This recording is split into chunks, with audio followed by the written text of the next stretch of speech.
Hello নমস্কার, ক্রান্তি boutique হ্যান্ডিক্রাফটসের পক্ষ থেকে আমি সোমব্রত। রাত্রির ১টা ২৪ বাজে।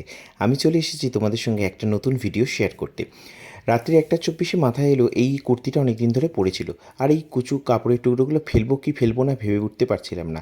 তাই জন্য এই কাপড়ের টুকরোগুলোকে ছোটো ছোটো করে কেটে অনেক ধরনের ডিজাইন করা কাপড়ের টুকরোগুলো ছিল।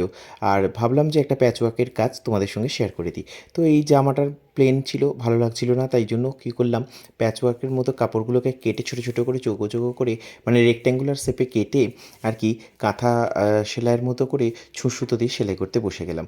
আর সেলাই করে এই ডিজাইনটা একটা প্যাচওয়ার্ক করলাম এবং ওর চারধারটা বসিয়ে দেওয়ার পর চারধারটাও ফাঁকা ফাঁকা লাগছিল বলে ঠিক বোঝা যাবে কি যাবে না সাদার ওপর, তাই জন্য কি হলো, একটা মেরুন কালারের সুতো দিয়ে খুব সুন্দরভাবে আউটলাইন করে দিলাম।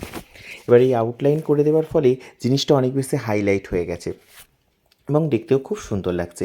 আর তারপরে যেমন হয় আমার মাথায় ভূত চাপলো যে একটু ফাটাফাটা লাগছে, তাই জন্য বোতাম, কাঠের বোতাম কিছু বসিয়ে দিলাম, দিয়ে সুন্দরভাবে জামাটা রেডি করেছি। কেমন হয়েছে তোমরা কিন্তু জানাতে ভুলো না। ভীষণ সুন্দর লাগছে, আমার তো ব্যক্তিগতভাবে খুবই পছন্দ লাগছে। বেশ অনেক রকম প্যাচ ওয়ার্ক করা খুব সুন্দর একটা শার্ট। আর জামাটা আমাকে পরে কেমন লাগছে দেখো, আমার গায়ে পুরো একদম ফিটিং। সেটা আমার জন্যই কিনে রেখেছিলাম জামাটা, কিন্তু নতুনই ছিল, পরা হয়নি, তো ডিজাইন করে নিলাম যাতে কোথাও পরে যাওয়া যায়। খুব সুন্দর লাগছে, ভীষণ ভালো লাগছে। আর তোমরা যদি এরকম প্যাচওয়ার্কের কাজ চাও তাহলে কমেন্ট করো আর